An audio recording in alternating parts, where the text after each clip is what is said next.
గోవధ నిషేధించాలి, గోమాతను సంరక్షించాలన్న నినాదంతో పాకాల హరేకృష్ణ మందిరం నుండి పాకాల తహసీల్దార్ కార్యాలయం వరకు గోమాత ప్రేమికులు ర్యాలీ చేశారు. ఈ కార్యక్రమంలో టీఆర్ఎస్సీ సురేంద్రబాబు, ఆర్వి ప్రసాద్, మహేంద్ర, సుబ్బారావు తదితరులు పాల్గొని తహసీల్దార్ కార్యాలయంలో ఎంపీడీఓ వాసుదేవరావుకి వినతి పత్రం అందజేశారు.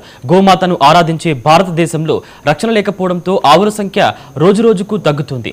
ఇది మానవ జాతికి నరకప్రాయంగా మారనుందని లక్ష్మీపతి అన్నారు. కేంద్ర, రాష్ట్ర ప్రభుత్వాలు క్షేత్రస్థాయిలో గోమాతను సంరక్షించే విధంగా జీవో తీసుకురావాలని ప్రభుత్వానికి విజ్ఞప్తి చేశారు.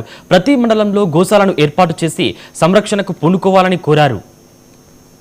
పాకాల శ్రీకృష్ణ ప్రేమ మందిరం తరపున మనం పాకాల ప్రజలందరూ ఏం కోరుకుంటున్నాం ఈ ప్రభుత్వాన్ని అంటే, మన గోశాల ఈ పాకాల్లో 5,000 కుటుంబాలు ఉన్నాయి.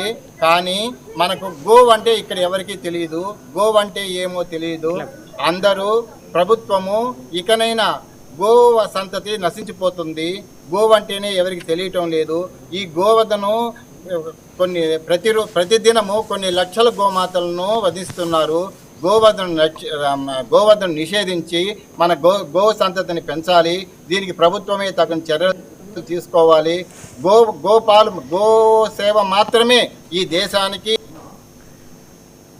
ఈ ప్రపంచానికి, ఈ విశ్వానికి మూల కారణమవుతుంది, అభివృద్ధికి మూల కారణమవుతుంది. కాబట్టి ఈ గోమాతను మనము పంచమాతల్లో గోమాత ఒకటి.